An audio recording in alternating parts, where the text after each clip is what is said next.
What it do, Dream Team? Welcome back to the channel. Here we are once again with the funniest trio of all time, the Ricky Gervais Show. We got Ricky, we got Carl, we got Steve, all together. Funniest trio of all time, in my opinion. Before we dive in, though, make sure you don't forget to smash that subscribe button and hit that like.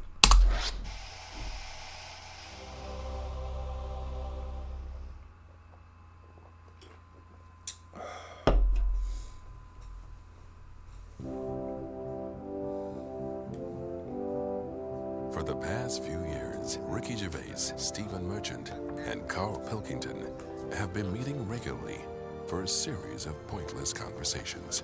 This is one of them. Testing. Is that all right? Hello and welcome to the Ricky Gervais Show with me, Ricky Gervais, Stephen Merchant. Hello. And the little Hello. round-headed buffoon that is Carl Pilkington. All right. All right.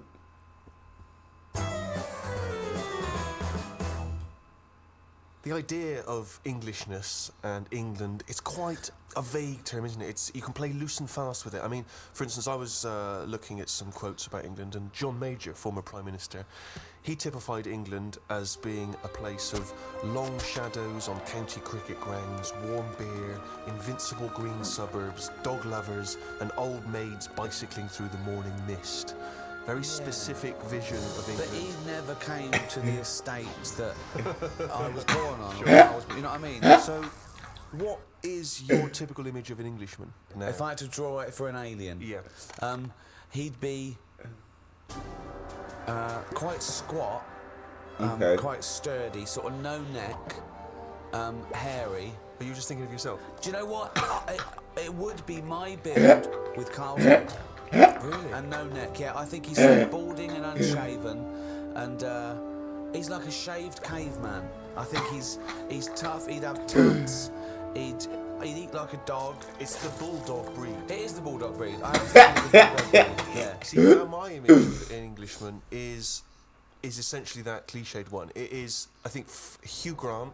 So you're modern. You're straight away modern or now. I would say it's either mixed between Hugh Grant and Roger Moore when he was James Bond. You see, know what I that's another small percentage of Englishness that sort of annoys me. Those people that think they're James Bond, they think they can buy a suit and read GQ, and they're suave and sophisticated, and they get cars they can't afford. All they do is work in a bank, come home, and flick through GQ at the adverts, looking at people with wearing watches and aftershave. Who wears aftershave? Do you wear aftershave, Carl? Normally, aftershave is the sort of thing I let other people buy me. It's like underpants, tea towels, and sort of aftershave and that. Other people buying me. Who's buying you tea towels? My mum. Right. Okay. Every time she turns up, she's got Brilla pads and stuff. I've got loads of them. I keep saying to her, I don't need any of this, but she always brings a box full of stuff. Brilla pads, tea towels, underpants. The underpants size hasn't gone up since I was 14. But I can rely on her for that. So do you not have anything in your life which you would think of as being gentlemanly? Do you ever dress smartly? What about suits? I bought one suit that time when you invited me to the BAFTAs. That's the only suit. I think I wore it for one other thing. I haven't wore it since. I don't feel comfortable. It's not me. But don't you go to a wedding? That'd be a lovely advert, wouldn't it? Him with a suit on going, I haven't wore it since. Pilkington hasn't wore it since. I don't go to to be to a weddings. wedding. No, I don't like going to them. I agree. I mean, even though you know them, they don't give you any time when you're there, do they? It's just sort of, they don't know whether you're there or not. They're on cloud nine. They don't know who's around. Yeah. It doesn't matter. You don't need It's to all, be there. with them, on wedding day, it's all me, isn't it? Well, firstly, I'm annoyed about the wedding list. I don't know when that's come along, because I don't know why I can't just bring maybe something I've made at home. You know? Why has there got to be a list of stuff? What newly married bride doesn't want a pair of homemade clogs? Exactly. Do you know what I mean? But they're saying that, I think people very much appreciate you being in their wedding. No, They do. They remember if you were there. No, they don't. They do. Yeah. You don't get invited to weddings because you ain't got any mates. No, I have. I know enough people. Everyone's getting married. But they're always in the middle of nowhere. That annoys me when people say, come to our wedding. Yeah, fine, we're in Greece. Yeah. Well, the thing that drives me insane when you do go is when they put At on a the table Greece. with people you don't know. Well, I that's got it. all my mates there, and they put because I got to mingle with some people. I don't care. I don't need these. But that's these what I'm not people. good at. I've got Talking enough to people friends. once. Talking to people who you don't know. What sort of stuff would you make conversation about at a wedding? I'd probably say, first of all, how do you know them? How do you know the people getting married? And then, like, you know, do you think it'll last? Imagine inviting Carl Pilkington to it. Where should we put him? Oh, I don't know. Is there a table for one? Oh, just share a table with the kids. Imagine being stuck with Carl Pilkington at a wedding. Yeah, what else? So you've asked them, do you think it'll last? They've gone, I'm sorry? Who are you? Oh, Carl Pilkington from Manchester. Right, yes, we think it'll last. What else would you ask? So what's your next? The last wedding I went to, it's going back a couple of years, but everyone seems a bit snidey. Do you know what I mean? Because you've got a mixture of families there, haven't you? Yeah. And none of them really like each other. No. And I got stuck with an old fella who had a flatulence problem. And then he went on to say it doesn't matter, the suit's hired. And it's just kind of... I'm gonna die! just don't like him. I love it. He's basically saying at a wedding, it doesn't matter if I shit myself. Oh my god. Doesn't matter, this is tired. Maybe it's that thing that I don't appreciate what I've got. But to me, being English isn't anything that great. Really? Why not? Because it's just what I've been dealt with. If you could be any nationality, what would you be and why? Probably be Italian. Okay. Why? Well, just yeah, I like the idea of it. I like it. Italians are alright. Where would you live? Rome? I probably wouldn't want to be in the middle of Rome. It's too much hassle. Have you been to Rome? Yeah, it's nice to visit and stuff. Yeah. It's good. A lot of old stuff. Why have you chosen Italy? I'm interested to know why of all the countries you've chosen Italy. I was a late comer to pasta. But it's one you rate. I like it now. It's like one of my favourite things I have. Which there isn't really anything like that in England. That even though it's Well, except pasta. Pasta's No, almost but it's- exactly like it. Yeah, No, but we've it's got, not- we've got pasta, haven't it's we? not ours though, is it? And we No, don't know we've how got- to eat it. What do you mean we don't know how to eat it? We do it all wrong. You stick it up your arse again. Look at me. I know how to fucking eat it. Well, what I mean is, if you saw a proper Italian and they saw what we did to pasta, they would not be happy. What are we doing wrong? Tell me what we're doing wrong Well, I with don't pasta. know that, otherwise we wouldn't be doing Well, it how wrong. do How you do you know we're doing it how do you wrong? know I've they just don't? heard we do it wrong. It's like how we have the coffee at all the wrong times. I ordered a cappuccino somewhere and the Italian fella said you shouldn't be having that now. It's a breakfast coffee. Yeah, it is, yeah. Before 12 o'clock, Yeah, but I was having it at like 11:15 at night. Oh, It looks wow. like I Well, was that's mental. absurd. How are you going to get to sleep with a lovely cup of coffee? Yeah, that's Well, a I real don't point. sleep anyway. You yeah. shouldn't drink coffee anyway at night. Full stop. So hang on. So you love pasta, but you're not eating it right. So you'd like to be Italian in order to be able to eat pasta correctly, even though you enjoy the pasta you What eat. do you feel being Italian is, and what's It's attracted just to being... very sort of it's a relaxed lifestyle. Whenever you go to Italy, everyone's sat outside a cafe. It doesn't matter what sort of person Carl, you are. that's all you do now with your spare time is sit Yes. outside a They cafe. get more respect over there. For Why? But they get more respect for it over there. I do it, but I don't get the respect I deserve for sitting at a cafe relaxing. It's like it's okay to do that. There's older people sat outside cafes who do nothing. I and it's love the just fact that he they're wants to probably be retired. Italian so he can sit outside a cafe and get more respect than he does now sit outside a cafe. No, but everyone's rushing about here. People have like colder coffee. They have frappuccinos here because they haven't got time to have a hot Jesus. coffee. It's like they've got a coffee with ice in so I can neck it. Get down my neck and get on with my day. Relax, enjoy your coffee. I don't understand the rush. But the reason you enjoy Italy is because when you were there, you're on holiday. That's why you're able to chill out and No, relax. no. When you say it's old people sat in some little Sicilian village. Of course they got no money. Here, I went to the Salvation Army Why? because it's nice. What do you mean? You can get toast and a cup of tea for £1. God, you little skinflint. That's just that should be the going rate, Steve. I'm surprised I haven't seen you in there, to be honest. But the thing is, Where is it? now, just near Camden. What is it? Is it like old people? A lot of old people, mainly old people. And this is what I'm saying. These are people who are old and they sat in a cafe, but they don't get any respect. People are walking past and they don't want to go in. The way you reacted when I said I was in the Salvation Army, that's the reaction they get. Yet an old Italian person, they looked after better. Well, it's certainly true they look after their older families, don't they? Right, They do and that's respect all their I'm families. saying. Whereas, I mean, it's a lovely place, Salvation Army. Every old fella in there's got a tie on. Yeah. They make an effort. Yeah. So anyway, yeah, that's what I like about Italians and that. There's a lot of So you want to be Respect. Italian because when you're old, you can sit outside a cafe and get more respect than you do here. Yeah, look at the old people in this country. They never look happy, do they, really? Most of the time, when you see them walking around, they go to pot. No one's keeping an eye on them. Well, it's an important thing, isn't it? That my mum, this is when she was about 60, 65. There was a neighbour who was like, 85, 90. And my mum used to go around there every day. Do you want any shopping? Do it, right? But I remember calling her once, and she'd come back. I said, what are we doing? She went, oh, I've been round so-and-so. So I went, all right. She went, oh, she won't die, Rick. Like, she's out there, but she's thinking... She won't die, Rick. Is crazy. It's crazy. You're getting silly now. You were meant to go years ago here. Well, that's the problem, you know. If you get pally with an old person, then you could be stuck with them for years. And having to do stuff, that's what you don't want to do, is it? You meet an old fella, and then you've got to start popping in his sort of piles or whatever when he can't do them himself. What do you It depends how friendly you are, though. I mean, I'm just talking about someone you meet at the bus stop, as opposed to popping the piles back in. How does that happen? Jesus. Just the ones on the estate I grew up on. As soon as he got to a certain age, there was Mrs. Knowles who went mental. One day she seemed fine, next day she was chucking cans in everyone's garden. Jesus. You just hear her coming. Which was weird. You can just hear it coming. Brought up weird people. There was a fella called Shorts Man, right?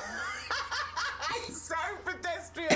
I love that. Shorts man wore some shorts. Now, what I like, yeah, he did, but they were really short. They were that sort where, it's almost pointless having them on.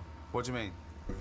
They were just, like shorts now for blokes. They go up to your knees, don't they? There's no chance. There's no accident happening there. There's nothing going to pop out. Yeah. No. But Shorts Man, he liked it. He liked the fact that happened. And he used to walk with big strides to sort of help the chance along. So that he knew was the big strides and the short shorts. Yeah. They were going to pop out. Did you ever see it pop out? Yeah. Why did you look at the shorts? Just because it was like playing Buckaroo. It was like, when are they going to pop out? But what?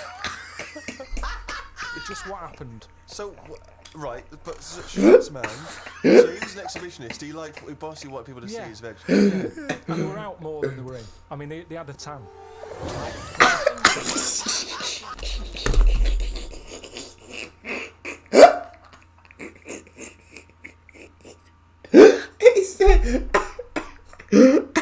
He said they were out more than they were in.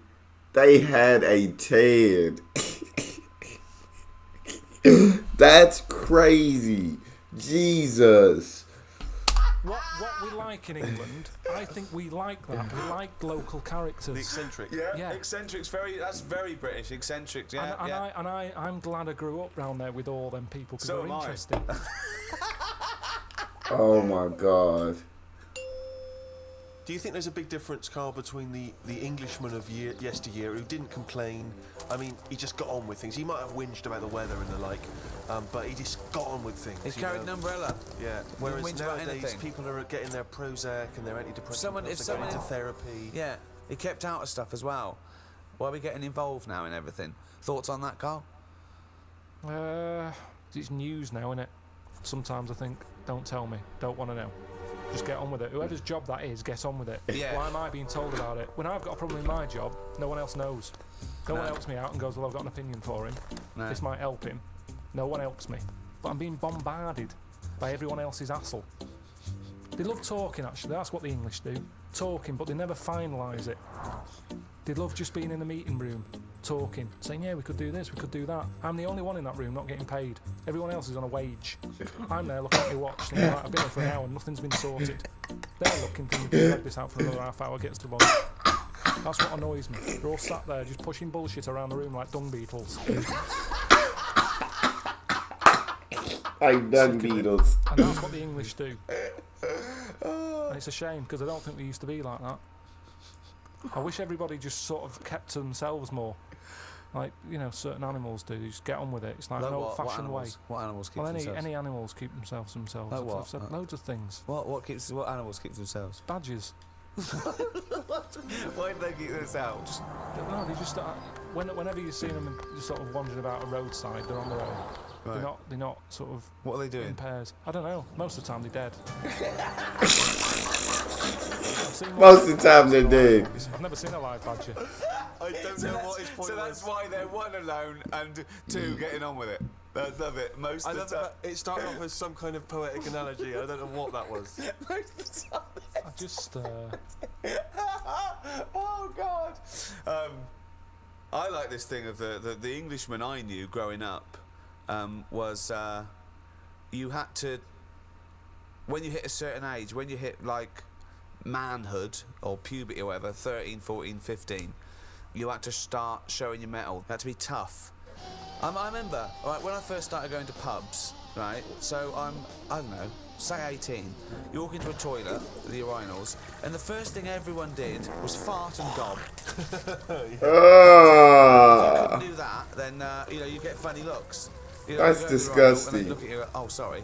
It was all about being a man, you know. I think wearing glasses makes you slightly exempt from that. It's like you don't have to. People automatically dissociate. It's like if I was in prison, I wouldn't have to do that because I'd just be the professor. Do you know what I mean? Exactly, Or brains. yeah. I would. Yeah. They would. I They'd would totally be with part. that. I'm never a threat because I never look like I'm going to be a tough guy. So consequently, I live in this sort of parallel stratosphere where I haven't got a piss and gob. Yeah.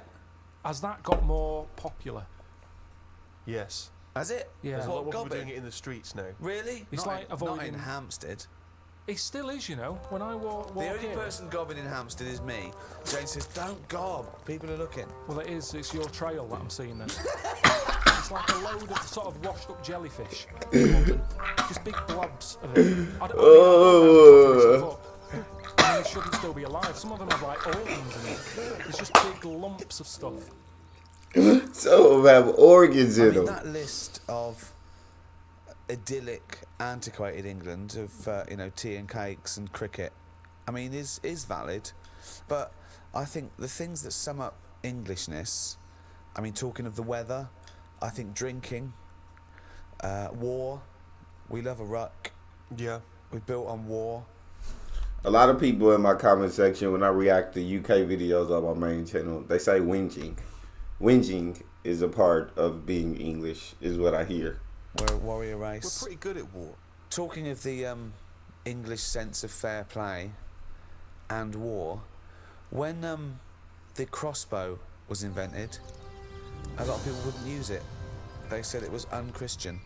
So our soldiers sort of resisted it. So Europeans got this thing that needed no skill, and it was shooting these bolts, and they could reload quick.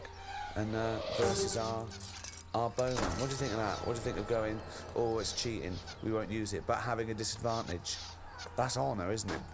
But what's the problem here? What am I meant to be worrying about? Well, you've got bow and arrows. Yeah. They're amazing. They're heavy. Someone comes along and goes, don't worry about that. Here's a crossbow. Just pop it in, put it back. Deadly. Deadly, quick. Anyone can use it. So now you've got anyone with a crossbow killing people. Women, children. Anyone can use it. So the Europeans, they're going crazy. But we resisted it because we thought it was, unchristian and cheating to kill without skill. What do you think of that? But where were the actual bows and that being made? Because that's the thing, isn't it? The company who's making them, they just want Right. to get out to a big market. Brilliant. That's what they do now with the iPod and everything. It's not about people wanting more music than ever before. That's not the case. It's about having the accessory. And if the bow and arrow was like sold as this, light to carry for all the family, that's how it was. For all the family. New bow and arrow from Ronco.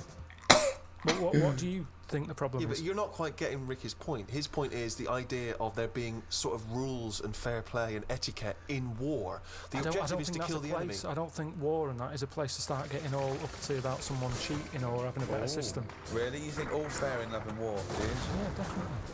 Right. I it's just agree. about wins, isn't it? No, not in a war. There isn't. I think in a war, the war, you trying to win and you trying to survive. Whatever it take, you feel me?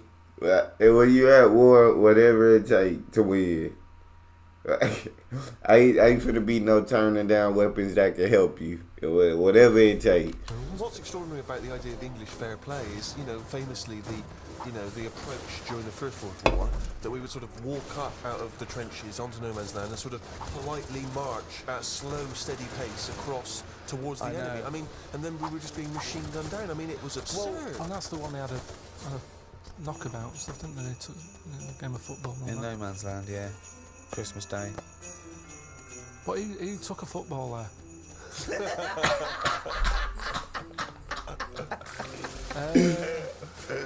If I was on the front line, I would not be getting out the rule book. I can tell you that much. I'd be going mental. Are you saying there should be some rules or no rules? I mean, you've got to have some rules, otherwise it's just going to be like Grand Theft Auto, isn't it? I'm just going to go about battering everyone. Yeah. And you soon get bored of that. Which rules would you repeal that already exist that you don't like? It's a shame you can't tip as much as you used to be able to. You mean in a restaurant? No, just when you're getting rid of a mattress or something. So fly tipping, you'd like to see more fly tipping. What do you mean? This is something so personal. He's fed up. He had to take something. No, it's just that they used to put stuff outside the house, and just like you had mattresses, you had sideboards, sewing machines. The thing is, it was a good way of recycling. Now they say recycle, but we're not recycling. It's just being put in a bin. I'm saying if you've got old furniture, you should be allowed to leave it outside your house without the council going, move that, it's dangerous, someone's going to trip over it. Well, if they trip over it, it should have been looking where they're going. Well, what if they're blind? What? What if they're blind? That's why you don't leave things out in the pavement, because blind people will fall over and smack their face in. No, because I'm leaving it. I'm not leaving it on the pavement. What you just said you were. Where are you leaving it? Sort of outside the house. Where are you leaving it, Carl? You haven't established where you're leaving this yet. Because so far, a blind person's fallen over and broken his nose. I've never and lost seen a 2 blind teeth. person trip over anything. You've never seen a blind person trip over anything? Definitely not. They're better on the feet than some people because they're more cautious, aren't they? I legit have never in real life seen a blind person fall or trip over anything. That's something I've never thought about. I've never seen it in real life. That's crazy. So make it more fun for them, if anything. Why can't you just have this stuff collected by a second-hand shop or Because they send it won't. to They a don't come, charity? Steve. They will. Honestly, they don't. I've called up people and they're saying, yeah, we'll be there in an hour. And I say, right, I'm going to put it out on the street. And are you going to come and get it? Yeah, we'll be there. An hour passes by. They haven't been. Suddenly the blind council people all goes over the past. on the floor, bloodied noses. And the council said, I call them up, do you want to shift it? Well, we might, but don't know when. Well, it's outside the house now. Well, you can't leave it there. It's your responsibility. You'll have to stay with it. Suddenly, I'm wasting time sat outside the house with rubbish that someone else might want. But you're not allowed to leave there because a blind person might come along. What's the dog doing?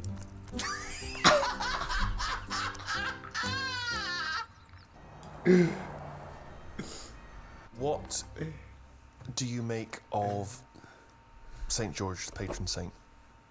What's your take on that? Is he the one who killed the dragon? Right.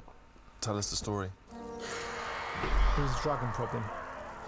Where? Must have been in England. Right. George took it on. He took on the job. He was like a rent-a-kill. Rent to kill. Now, the interesting thing with him is, right, he was a hero then. I honestly think if he did that now, there'd be an uproar. Because it's the last dragon. It's the same way we try to save the panda and all that now. If he came out and said, I've done it, and they've done what? They've just killed the last dragon. They'd go mental. There'd be marches. Save the dragons. And that's Dragons are people too. Going around burning people. Doesn't matter. We shouldn't have killed the last one. It's the last one. And that's what we do. Like, they say you should have saved it. You should have captured it and put it in a cage so we can all look at it. There's and no stuff. point. You couldn't have bred anyway. It was the last one. Was it definitely the last one? Well, you were saying it was the last one. I'm not bothered either way. To me, hang on. Whoa. So you think that there were dragons? What are we celebrating then? Well, it could be a metaphor, a dragon slayer. It could be a bad thing amongst us. It could be a foreign threat. It could be things that threaten. It could be anything. It's not to be taken literally, is But it? the real legend of George was that he was a figure who stood up for Christianity. Doesn't Have you ever get- done anything brave?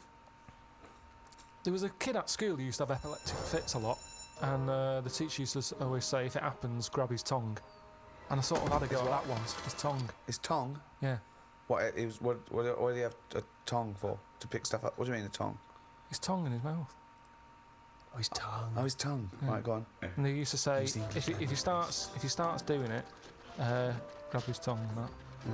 And I sort of had a go at that once, and it wasn't nice. Well, how'd you grab? I can imagine it was.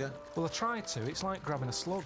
His Uh, mouth's going up and down. Like you think he's going to have me handy. So you sort of do that thing where you go. So you were trying to grab hold of a kid's tongue, yeah? And he's throwing himself all over the place. It was in a physics lesson. I sort of had a go, and then I thought this isn't happening. So I just sort of kept putting my hand in, like I'm having a go. But in the head, I was going, I'm not going to get hold of it. What you could have used is a pair of tongs. Well, firstly, I don't see why this is brave. Kids having an athletic fit and you're just supposed to help them out. I don't know why that's bravery, but even given that, the fact that you like he said, he could have had his hand. Could have chopped his finger. Could have bit his fingers off, man. more about yourself in that situation than this other kid. You were thinking, I'll make it look like I'm helping, but I'm not really. And yet there's this kid having Well, an I did athletic fit. at the beginning. Doesn't I that tried. sum you up, Carl? Selfish. No, it doesn't. Because no one else was having a go. At least I did try and grab it You at one weren't doing point. anything. You were just making it look like you were. Have you ever tried to grab a tongue? It's like chasing a chicken. It's murder. And after a while, it wears you out. And it was weird anyway, because it was like a What was he doing it for? I don't know. Wearing him out after hours of chasing this kid's tongue. I love the idea of you ever tried grabbing a tongue. It's a valid question. I love that he's annoyed. He's annoyed that this What poor kid's having was a your fit. technique? Were you trying to grab it? just with your thumb and your finger, like a pincher thing. Yeah. But it was because his mouth's going down and Was all that. he shouting or just? No, just throwing himself around. So that's your one attempt at bravery. Well, hang on a minute. Let me just think. It's Trying to grab a tongue. There was a time you were chased by a bee and you scored a goal. I forgot about that. That isn't really brave, is it? As you were running away from a bee, and the ball happened to hit your foot and go in. That counts as bravery. I love it when he goes up to the pearly gates and goes, "Well, have you done the act of courage?" I pretended to grab a tongue. A tongue, yeah. Got chased by a bee, scored a goal. It doesn't count as brave at all. Yeah, I wouldn't. I don't know if I'm willing to grab the tongue either. Your hand is at risk. Your fingers are at risk. And he said nobody else was trying to help. Nobody else putting their hand in that mouth. Would y'all have tried to grab the tongue? Let me know in the comment section. That's all we have for this one. If you guys enjoyed that, make sure you check this one out next. Also, don't forget to hit the subscribe and like. It's your boy D Neil. Out.